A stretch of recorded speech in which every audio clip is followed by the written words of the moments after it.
नमस्कार,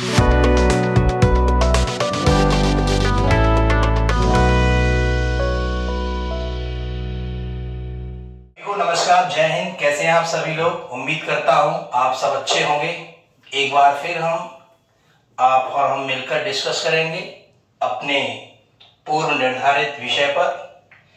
जैसा कि मैंने पिछले लेक्चर में आपको कहा था कि हम संविधान सभा के अंदर बहुत सारी समितियां बनाई गई थी और वो समितियों ने बहुत अच्छा काम किया, संविधान को बनाने का काम किया। और समितियां बनाने के पीछे का कारण वो भी हमारे संज्ञान में होना चाहिए। समितियां क्यों बनाई? क्योंकि हम जानते हैं कि राष्ट्रीय कांग्रेस का बहुमत था, अन्य पार्टियों के भी सदस्य थे, तो फिर समिति बनाने की आवश्यकता क्या पड़ी?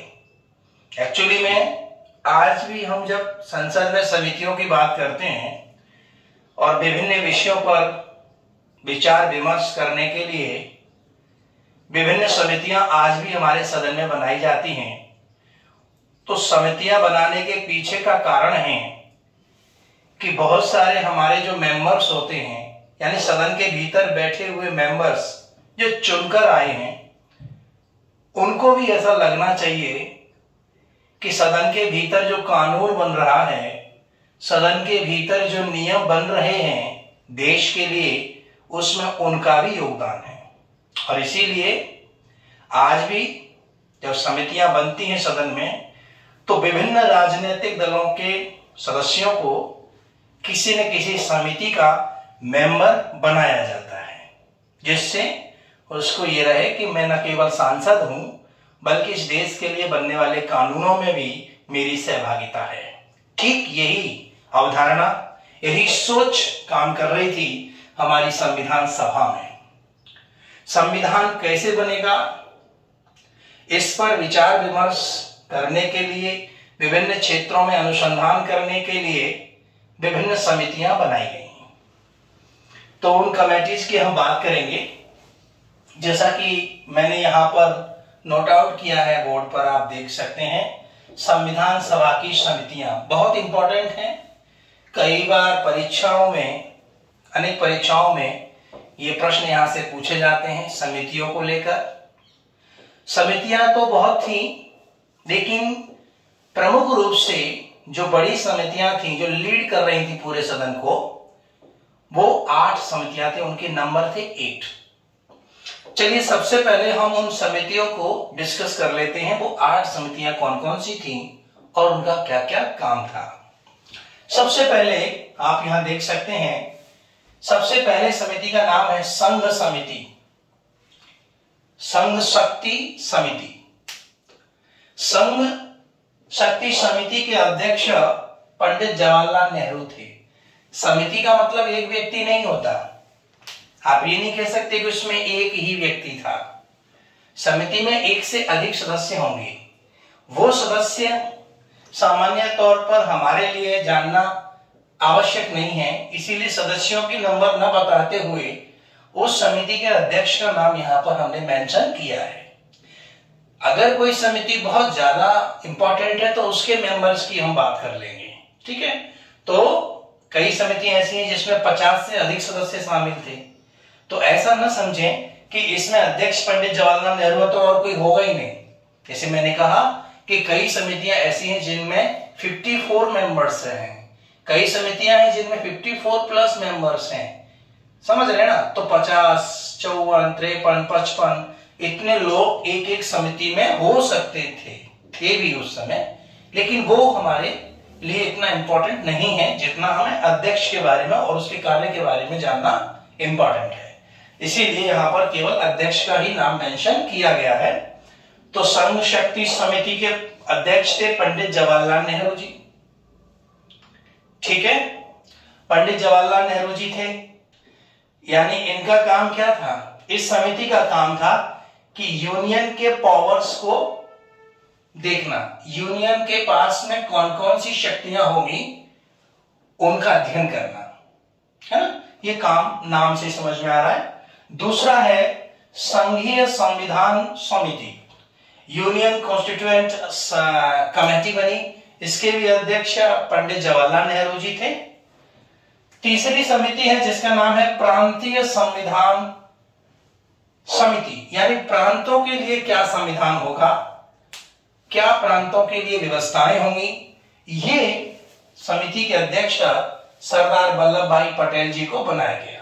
मैं शुरू से कह रहा हूं कि सरदार वल्लभ भाई पटेल जी को बेसिक रूप से प्रांतों की, रियासतों की जिम्मेदारी दी जा रही थी, जो कि बहुत ज्यादा प्रॉब्लम और कंट्रोवर्सी में थी सारे हमारे प्रांत और हमारी रियासतें। तो उन्हें रिजॉल्व करने के लिए सरदार पटेल जी को दायित्व दिया जा रहा था। चौथी हमारी समिति है प्रारूप समिति। ये प्रारूप समिति बहुत इंपॉर्टेंट है, जिसके अध्यक्ष डॉक्टर भीमराव अंबेडकर जी को बनाया गया था। इनके साथ में 6 मेंबर और थे, यानी जो प्रारूप यानी ड्राफ्टिंग कमेटी जो थी वो 7 मेंबर्स कमेटी थी, जिसमें से अंबेडकर साहब उसके चेयरमैन थे और बाकी उनके सदस्य थे। ठीक है, तो अभी मैं प्रारूप समिति की चर्चा यहां करूंगा इसके बाद में। 5वीं हमारी समिति है मौलिक अधिकार एवं अल्पसंख्यक संबंधी परामर्श समिति, यानी मौलिक अधिकार हमारे कौन कौन से होंगे उस संबंध में अपना अनुसंधान करना है। दूसरा, अल्पसंख्यकों के हितों के संबंध में क्या परामर्श दे सकते हैं अपने संविधान के भीतर। यह समिति जो बनी थी उसके अध्यक्ष बने थे सरदार वल्लभ भाई पटेल। अब इसमें चूंकि 2 विषय आपको नजर आ रहे हैं तो इनकी 2 उप समितियां बना दी गई। दोनों सब्जेक्ट को अलग अलग देखने के लिए 2 उप समितियां बनाई गई थी। मौलिक अधिकार उप समिति बनाई गई थी जिसके अध्यक्ष जेवी कृपलानी साहब को बनाया गया था। एक दूसरी उप समिति बनाई गई थी अल्पसंख्यक संबंधी परामर्श उप समिति बनाई गई थी जिसके अध्यक्ष एच.सी. मुखर्जी को बनाया गया था। तो इनसे, और जहां उप समिति का मतलब है कि ये जो समितियां हैं वो इस मेन समिति की मदद करेंगी, है ना। और मेन समिति के अध्यक्ष कौन है? सरदार वल्लभ भाई पटेल हैं। ठीक है, इन 8 समितियों में 6वीं जो हमारी प्रमुख समिति है वो है प्रक्रिया नियम समिति, यानी संविधान सभा की कैसे प्रक्रिया चलेगी, उसके क्या नियम होंगे। इस समिति के अध्यक्ष कौन थे? डॉक्टर राजेंद्र प्रसाद, जो संविधान सभा के अध्यक्ष थे और वही इसके समिति के अध्यक्ष भी थे। राज्यों के लिए समिति, स्टेट्स के लिए हमारी समिति, स्टेट्स कैसे होंगे, कैसे बनाए जाएंगे, वो सब विषय था। उसके अध्यक्ष पंडित जवाहरलाल नेहरू जी को बनाया गया। 8वीं हमारी समिति थी संचालन समिति, यानी संचालन कैसे संविधान सभा का संचालन होगा, कैसे चलेगी, कब बैठकें होंगी, क्या होगा, ये सब विषय किसके पास है? संचालन समिति के पास है, जिसकी अध्यक्षता कर रहे हैं डॉक्टर राजेंद्र प्रसाद। ठीक है, तो ये हमारे संविधान में 8 प्रमुख समितियां हैं और उनके कार्य, उनके अध्यक्ष, उनके मेंबर्स भी, जैसे मैंने पहले ही आपसे बताया। इसमें जैसे मैंने कहा कि जो प्रारूप समिति है बेहद इंपॉर्टेंट है। Drafting committee is the most important committee इन सारी कमेटियों में, और उसकी हम चर्चा कर लेते हैं। प्रारूप समिति, प्रारूप समिति का गठन कब किया था हमने? 29 अगस्त 1947 को, क्लियर, यानी आजादी के बाद। ये समिति कब बनी है? आजादी के बाद, याद रखना। और इसकी पहली बैठक दूसरे दिन ही हो गई थी, यानी 30 अगस्त 1947 को। इस प्रारूप समिति के जो अध्यक्ष थे माननीय डॉक्टर अंबेडकर साहब थे। अंबेडकर साहब को फादर ऑफ इंडियन कॉन्स्टिट्यूशन कहा जाता है, संविधान का पिता कहा जाता है, ये फैक्ट याद रखना है। अंबेडकर साहब को आधुनिक मैन कहते हैं, मॉडर्न मैन कहते हैं, आधुनिक मैन यानी मॉडर्न मैन। और इनको एक बुक में मैंने किसी बुक में पढ़ा है, इनको आधुनिक मनु की संज्ञा भी दी गई है। आधुनिक मनु, मनुस्मृति को लेकर ये मनु शब्द है। और जैसा कि आप जानते हैं कि जो अंबेडकर साहब थे वो दलितों के नो डाउट बहुत बड़े नेता थे, उनके हिमायती रहे, उनके अधिकारों की वो हमेशा लड़ाई लड़ते रहे।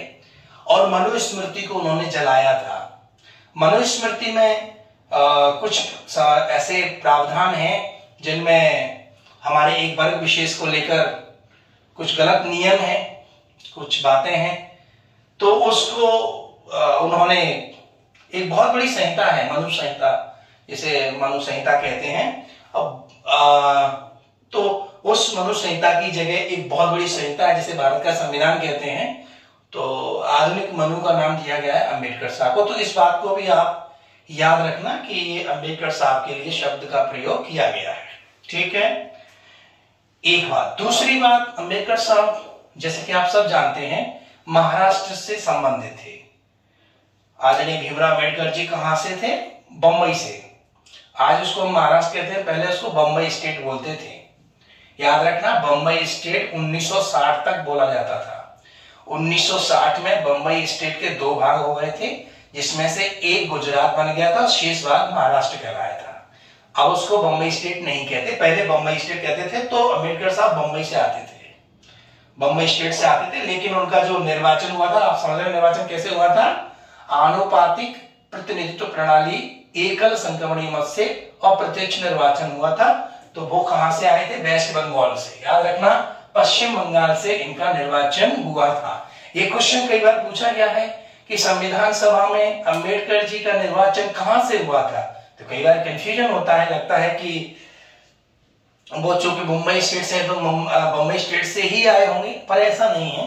जैसे आज भी हम जानते हैं राज्यसभा से किसी भी स्टेट की विधानसभा से कोई भी व्यक्ति चुनकर राज्यसभा जा सकता है। जैसे कोई व्यक्ति पंजाब का रहने वाला है तो वो आसाम की विधानसभा से निर्वाचित होकर राज्यसभा में आ सकता है। एक उदाहरण के तौर पर मैं बताना चाहूंगा, जैसे हमारे पूर्व प्रधानमंत्री डॉक्टर मनमोहन सिंह जी, जो देश के 2 बार लगातार प्रधानमंत्री रहे, वो पंजाब को बिलोंग करते थे, लेकिन राज्यसभा में वो आसाम की विधानसभा से निर्वाचित होकर आते थे। तो इस प्रकार से हम ये कंफ्यूजन न रखें कि अंबेडकर साहब बंबई स्टेट से निर्वाचित होकर आए थे। वो अप्रत्यक्ष निर्वाचन जो हो रहा था प्रांतीय विधानसभा में, तो वो आए थे वेस्ट बंगाल से। इस बात को बहुत इंपॉर्टेंट है, ये बहुत अच्छे से याद रखना है, ठीक है।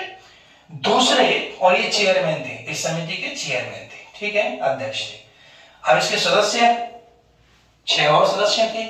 कौन कौन से? एक है अल्लादी कृष्णा स्वामी अय्यर। क्या नाम है? अल्लादी कृष्णा स्वामी अय्यर। ये कहां के रहने वाले हैं?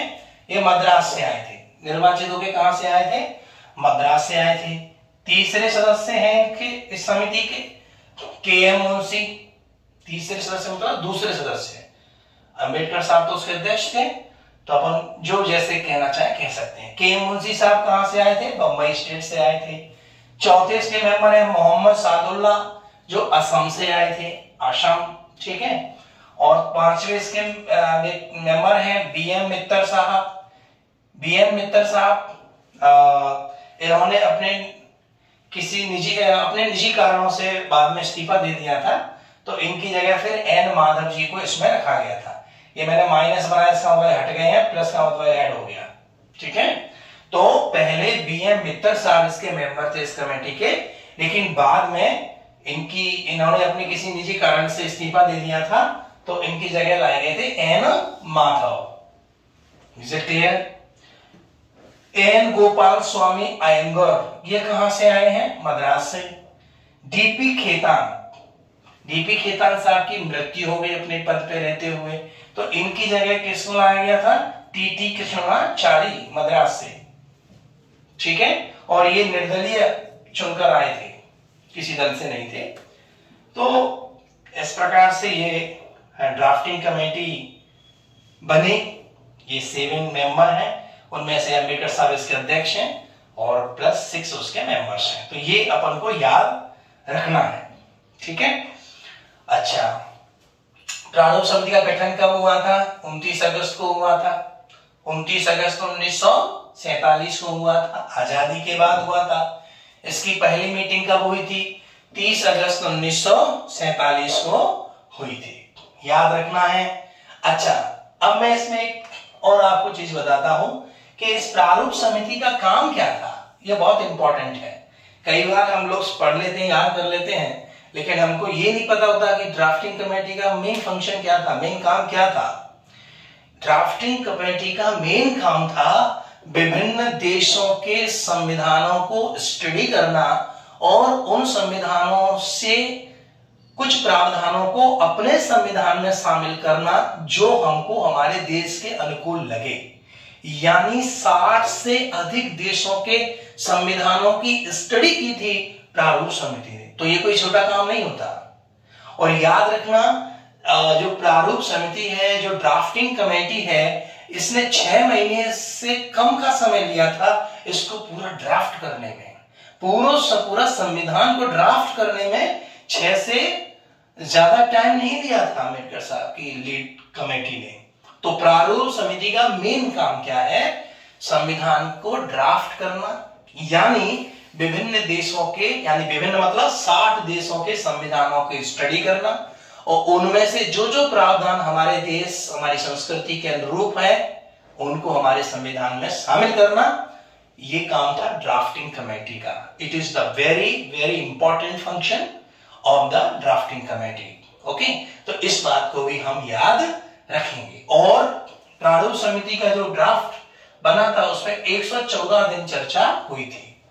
टोटल कितना? 114 दिन का डिस्कशन इस पे हुआ था। ठीक है, तो इस बात को हम लोग याद रखेंगे। तो कुल मिला के ये हमारे संविधान की 8 प्रमुख समितियां हैं। इनको हमें याद रखना है, नोट कर लेना है। कोई ना कोई क्वेश्चन यहां से पूछा ही जाता है।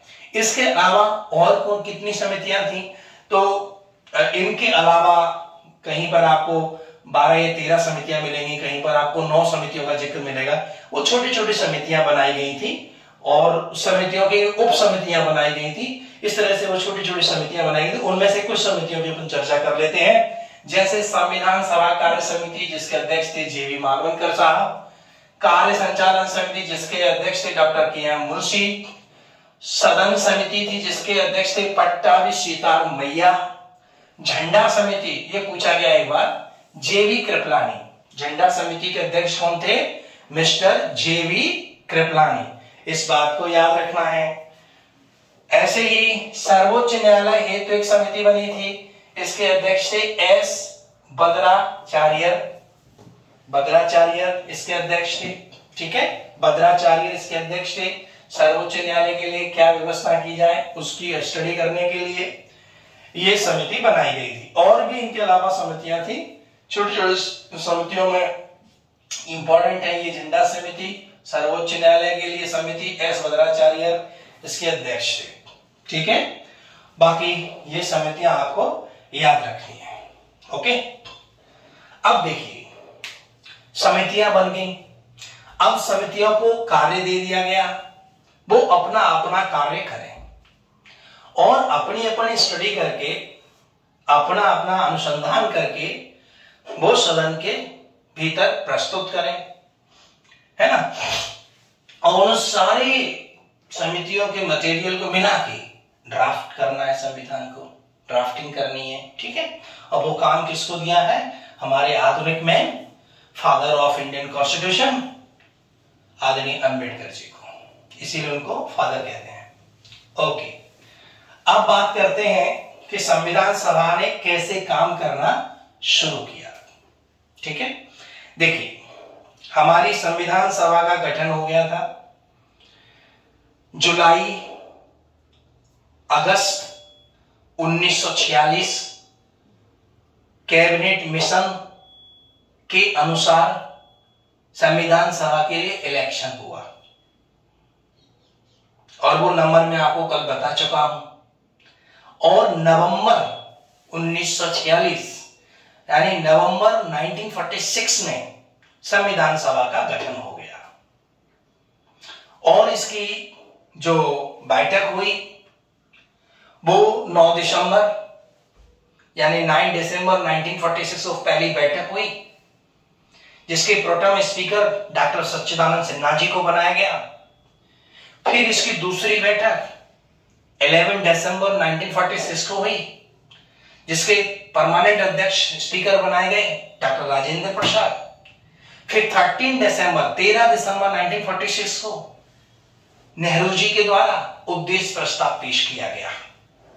याद रखना, ये जो काम चल रहा है इस समय भारत में एक अंतरिम सरकार भी काम कर रही है और जिस अंतरिम सरकार जो काम करे उसको लीड कर रहे हैं पंडित नेहरू। 14 मेंबर की वो सरकार है। Is it clear? और अब देखिए, ये प्रारूप समिति बनी, बाद में बनी जब देश आजाद हो गया। और जिस 15 अगस्त 1947 तो देश आजाद हुआ, तो जो आजादी से पहले इंटरिम गवर्नमेंट थी वो डिसॉल्व हो गई और उसकी जगह एक नई गवर्नमेंट बन गई, नए प्रभार बन गए। आपको पता है कि उस नई सरकार में डॉक्टर अम्बेडकर साहब को विधि मंत्री बनाया गया था और उनको प्रारूप समिति का अध्यक्ष भी बनाया गया। ठीक, तो अब ये समिति अब काम कर रही, सॉरी, ये जो संविधान सभा है वो काम कर रही है। उसका पूरा का पूरा काम अगर देखा जाए तो 3 चरणों में हुआ। क्या कह रहा हूं मैं? इस पूरी संविधान सभा का काम 3 चरणों में हुआ। पहला चरण जो था वो आपका दिसंबर 1946 से 14 अगस्त 1947 तक चला। आप समझ रहे हैं? यानी मैंने आपको बताया पहली बैठक कब हुई थी? 9 दिसंबर। यानी 9 दिसंबर से लेकर आजादी तक ये संविधान सभा का पहला चरण था। ठीक है, इस पहले चरण में क्या हुआ? इस पहले चरण में पंडित नेहरू जी के द्वारा क्या उद्देश्य प्रस्ताव लाया गया। याद रखना, उद्देश्य प्रस्ताव बहुत इंपॉर्टेंट था, काफी उस पर चर्चा हुई और वो आगे चल के हमारे संविधान की प्रियम्बल बना। तो वो काम और उसके साथ में अन्य काम हुए थे 9 दिसंबर 1946 से 14 अगस्त 1947 तक। ये पहला चरण है। तो अगर आपसे पूछा जाता है कि संविधान का पहला चरण कब से कब तक रहा, तो आप बताइएगा 9 दिसंबर 1946 से 14 अगस्त 1947। दूसरा चरण कब तक रहा? 15 अगस्त 1947 से लेकर 26 नवंबर 1949। समझना मेरी बात को। यानी आजादी के बाद हमारा दूसरा चरण शुरू होता है संविधान सभा का। आजादी का जब बिल आया था, भारत स्वतंत्र अधिनियम जब आया था, लॉर्ड माउंटबेटन प्लान जो आया था, और वो हमारी संविधान सभा का दूसरा चरण शुरू हो गया था।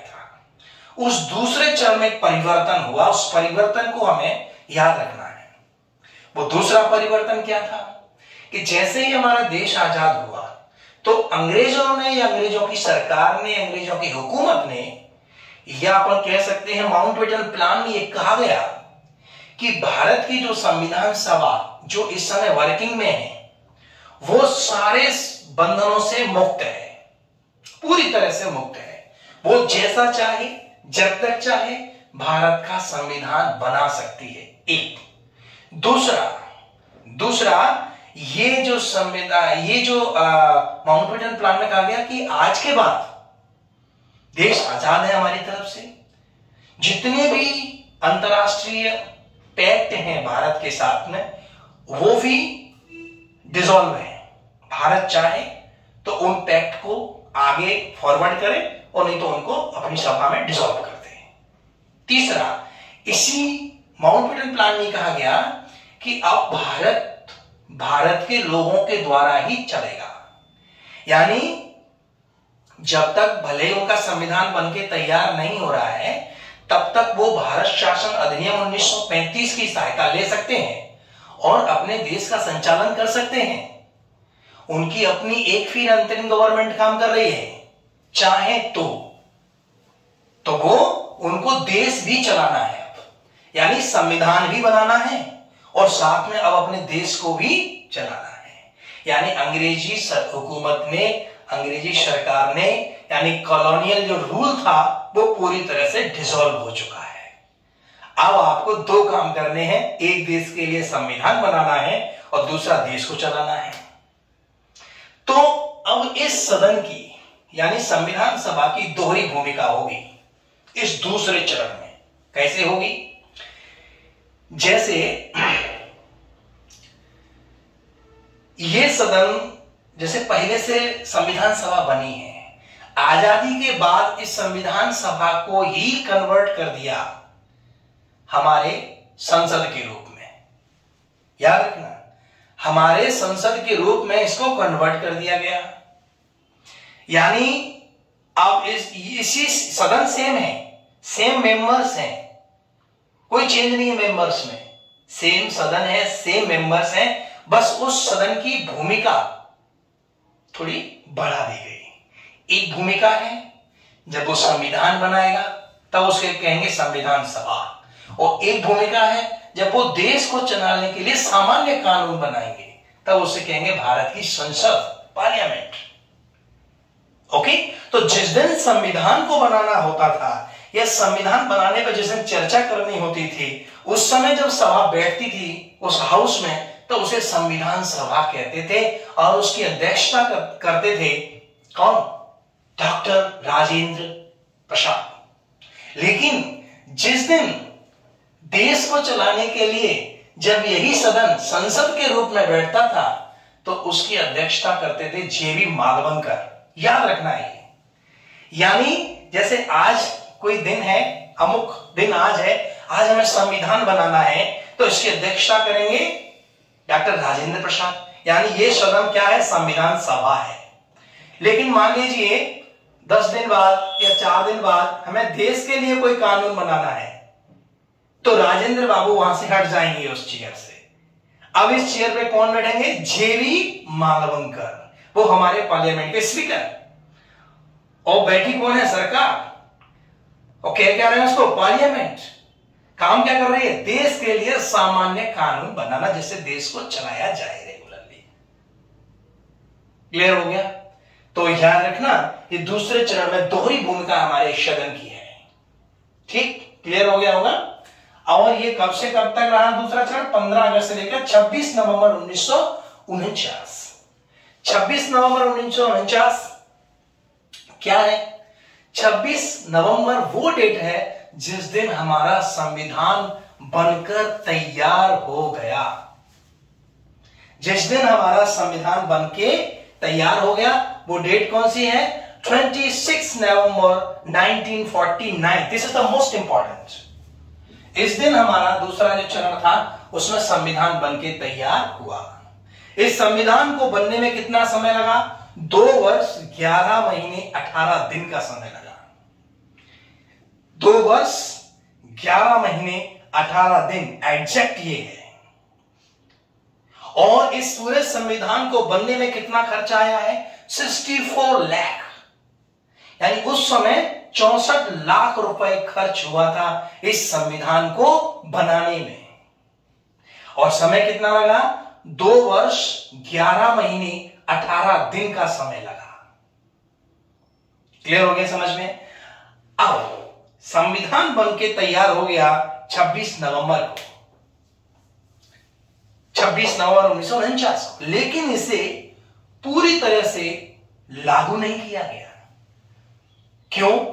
क्योंकि ये जो ऐतिहासिक दस्तावेज है जो हमने बनाया था, जो दुनिया का सबसे बड़ा दस्तावेज है, लिखित दस्तावेज है, जो पूरे देश का नेतृत्व करता है, इसे लागू करने की हम कोई ऐतिहासिक तारीख मुकर्रर करना चाहते थे। वो ऐतिहासिक तारीख क्या है उस पर डिस्कस हुआ। तो वो ऐतिहासिक तारीख निकल के आई थी 26 जनवरी।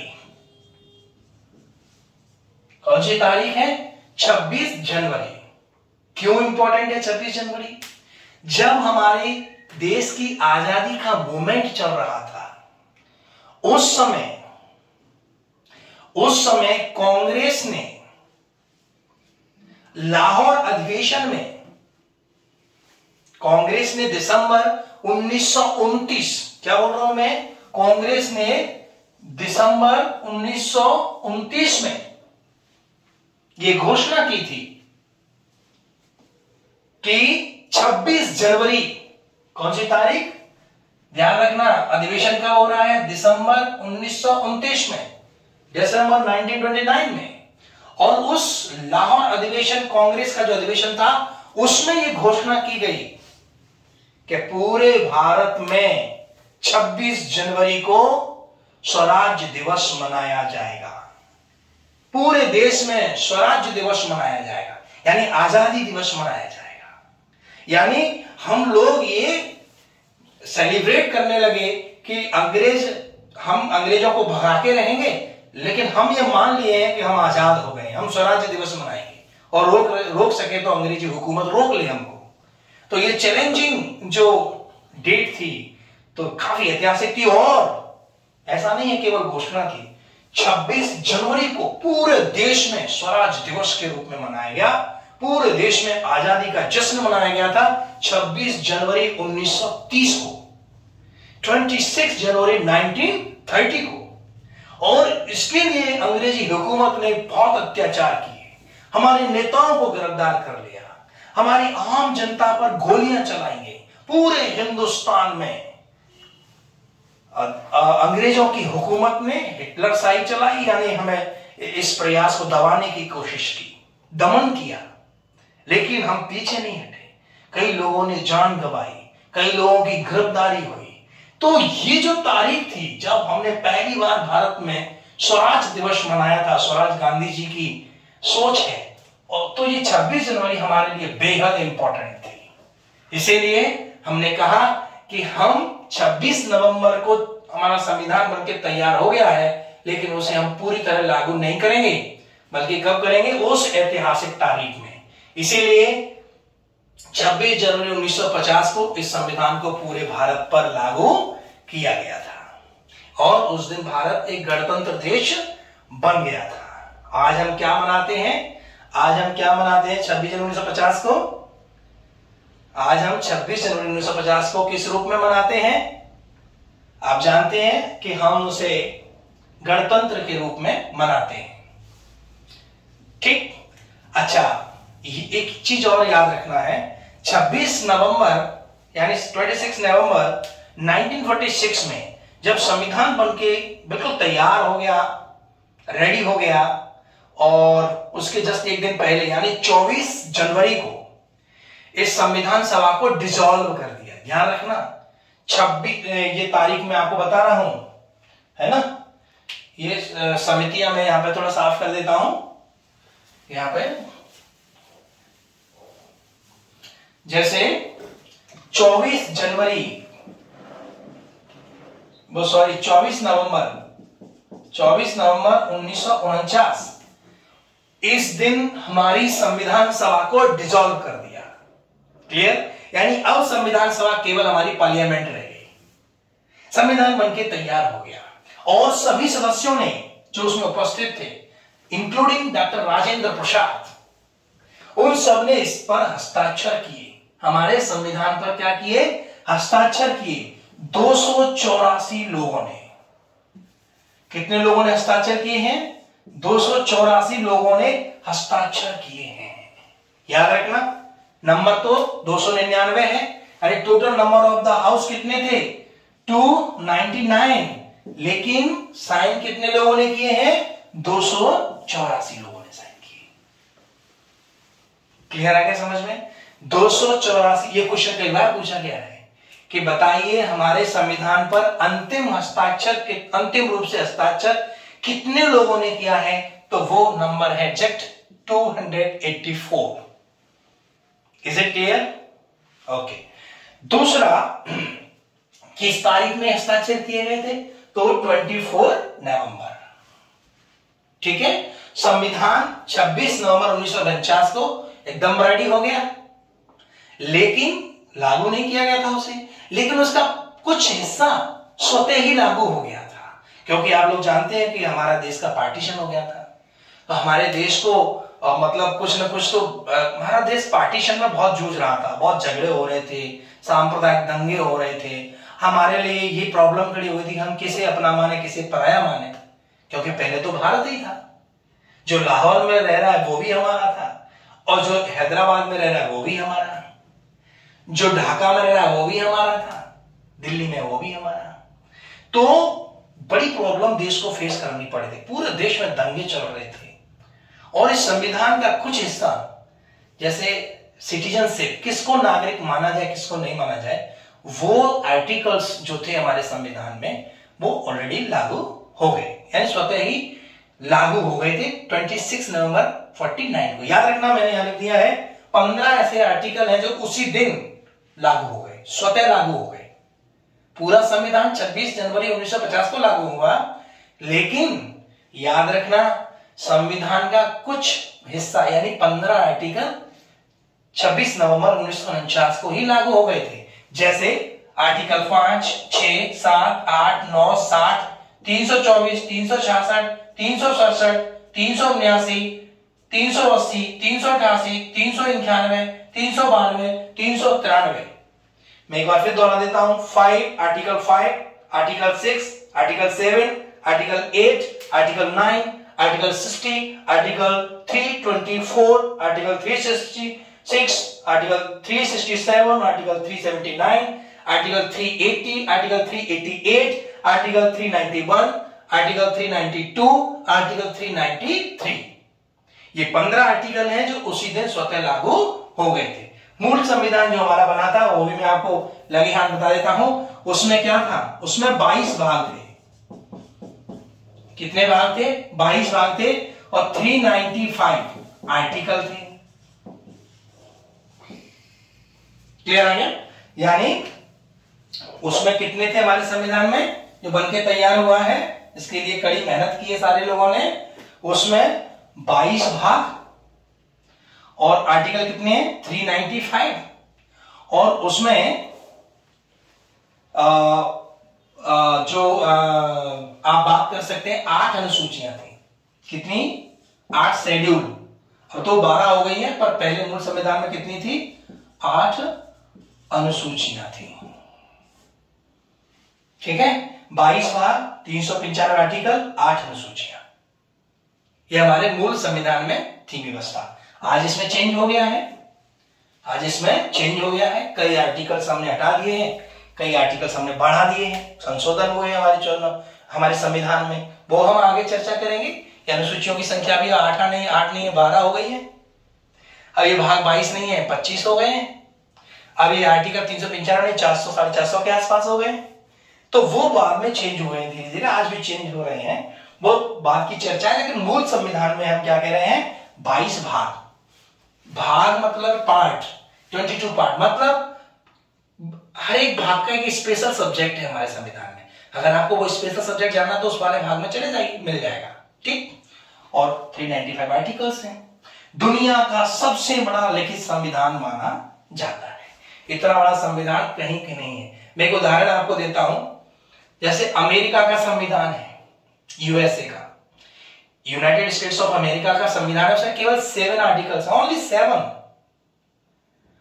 7 आर्टिकल्स हैं। और आपको मजाक लगेगा, वो केवल 4 पेज में लिखा है। आप समझ रहे हैं? वो केवल कितने पेज में लिखा है? 4 पेज में लिखा है। क्लियर आ गया समझ में? ठीक। तो लेकिन हमारा संविधान आप देख लीजिए। ठीक, संविधान की विशेषता जब हम पढ़ेंगे तब इस पर खूब चर्चा करेंगे। इस पूरी जो बहस है उसमें अंबेडकर साहब को हमें नहीं भूलना चाहिए।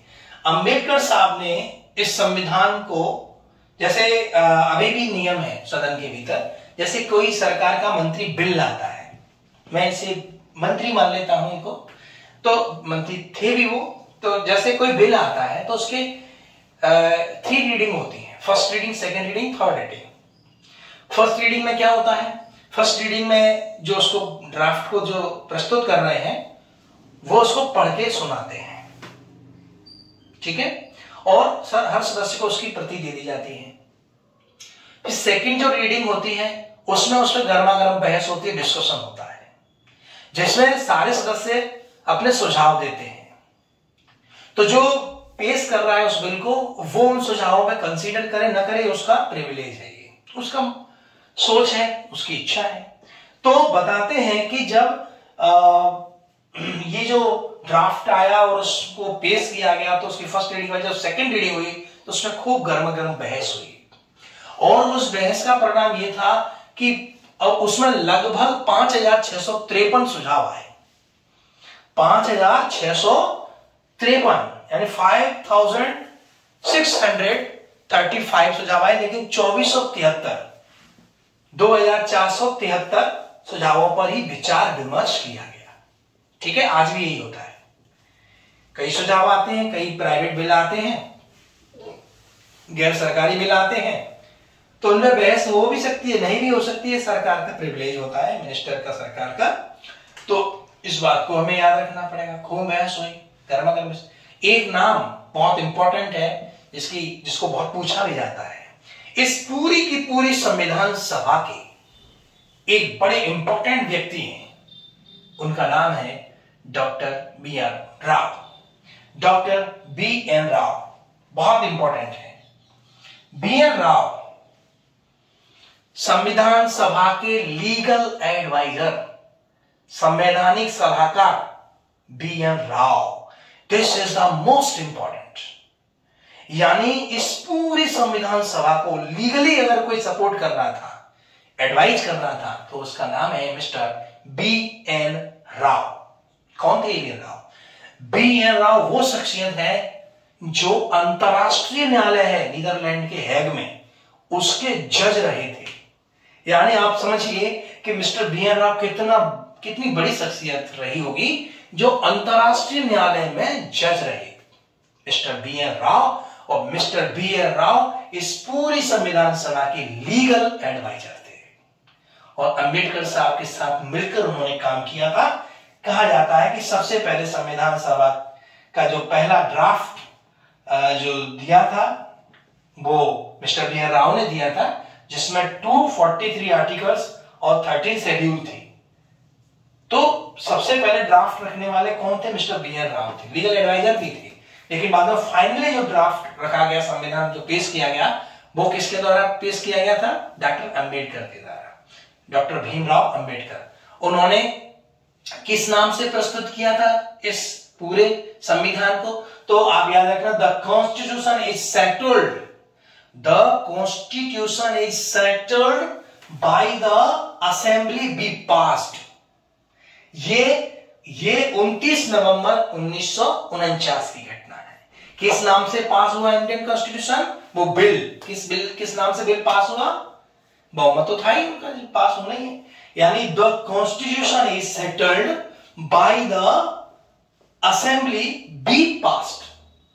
तो इस टर्म को आप याद रखेंगे, the constitution is settled by the assembly be passed. Pass हो गया, क्लियर हो गया। ओके, अब हम बात कुछ और करेंगे। तीसरा चरण याद रखना। तीसरा चरण 27 नवंबर 1949 से कब तक चला? मार्च 1952। यानी संविधान सभा का काम खत्म।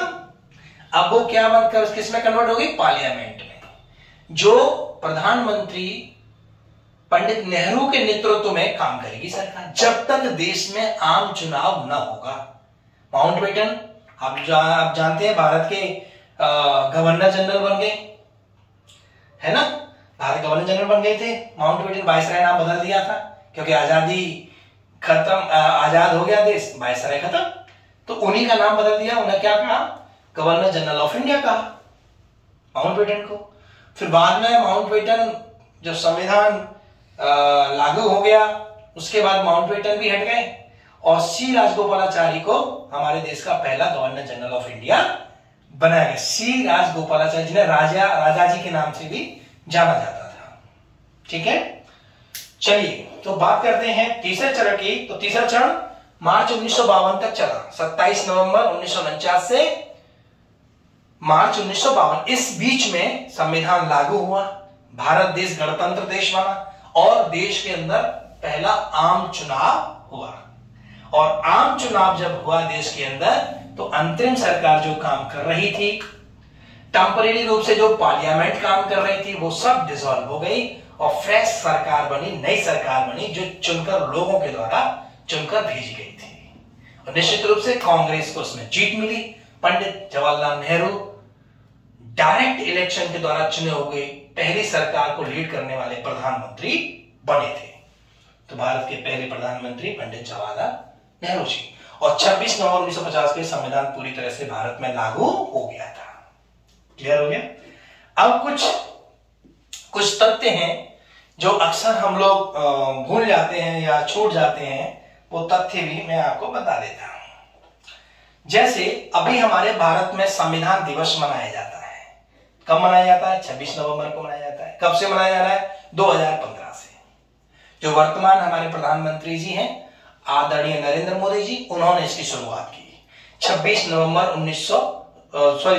नवंबर 2015 से भारत में अब 26 नवंबर को संविधान दिवस के रूप में हम लोग मनाते हैं। अब 15 सितंबर 2015 से 2015 दो घटना है, एक 26 नवंबर की और दूसरी 15 सितंबर अंतरराष्ट्रीय लोकतंत्र दिवस के रूप में मनाया जाता है। इस 15 सितंबर के महत्व को कभी हम समझेंगे। ओके, चलिए अब एक चीज और समझ लीजिए कि हमारा जो पूरा संविधान है वो लिखित है, हाथ से, हैंड राइटिंग से लिखा हुआ है। पहला क्या, ये जो हमारा संविधान है वो कैसे लिखा हुआ है? हैंड राइटिंग में लिखा हुआ है। क्लियर हो गया? हैंड राइटिंग में लिखा हुआ है। ठीक। दूसरा, इंग्लिश में लिखा हुआ है। पूरा संविधान किस भाषा में लिखा हुआ है? इंग्लिश में लिखा हुआ है। तीसरा, इस यानी जो राइटिंग इंग्लिश में जो हाथ से लिखी, वो लिखी किसने है? तो वो लिखने वाले हैं मिस्टर रायजादा। उनका नाम है प्रेम बिहारी नारायण रायजादा। प्रेम बिहारी नारायण रायजादा। तो प्रेम बिहारी नारायण रायजादा सुलेख वाले हैं, सुलेखक हैं, यानी उस समय बहुत अच्छी राइटिंग थी इनकी।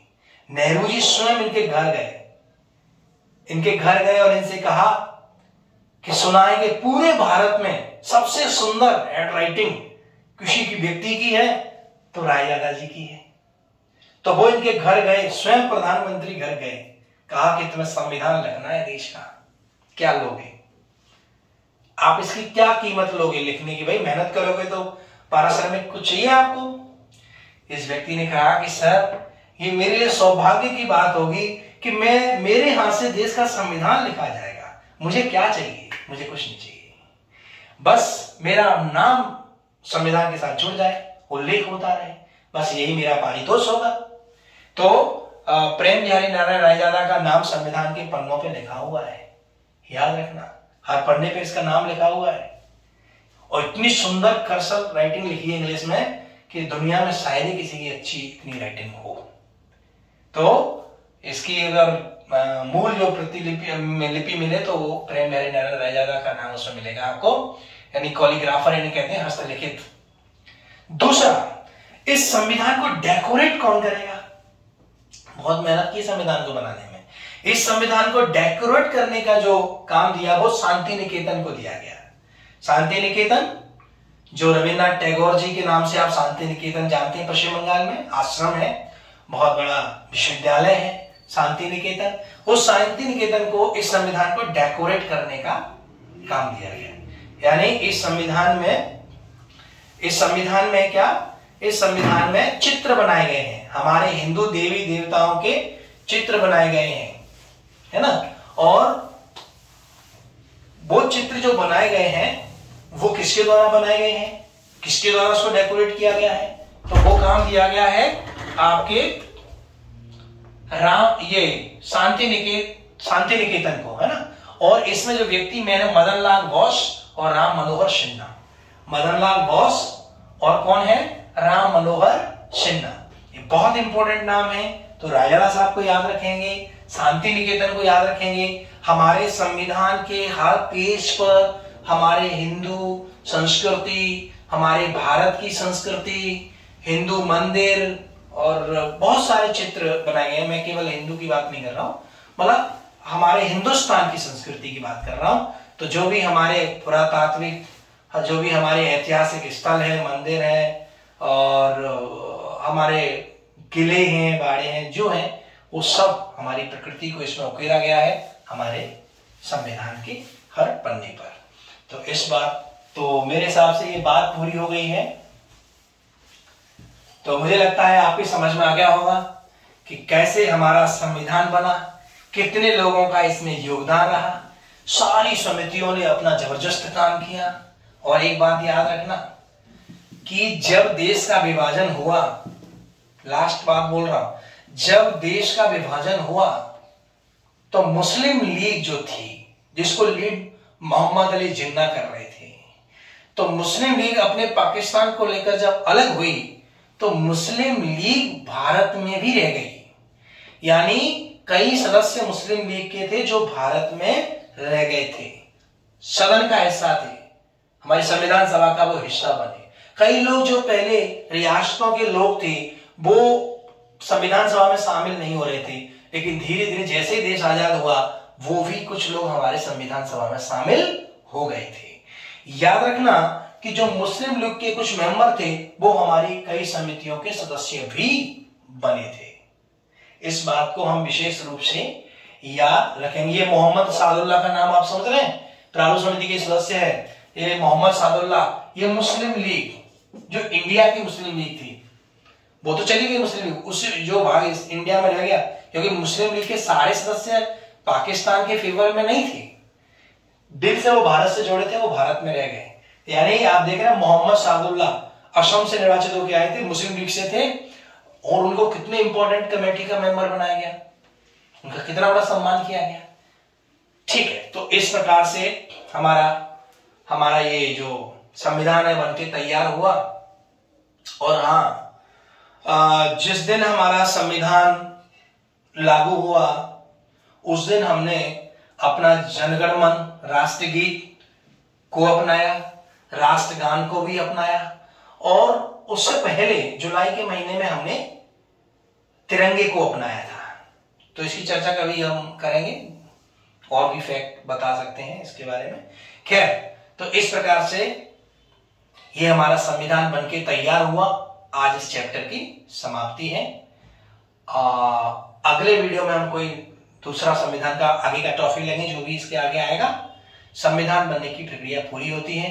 उम्मीद करता हूं आप लोगों को ये जो लेक्चर है वो काफी हेल्प करेगा, मदद करेगा। आप इसको देखिए, बार बार अपने नोट्स बनाइए, पढ़िए, बार बार सुनिए, तो आपको इसका लाभ मिलेगा। आज के लिए बस इतना ही, अगली वीडियो में मिलते हैं। बहुत बहुत धन्यवाद, नमस्कार, अपना ख्याल रखिए।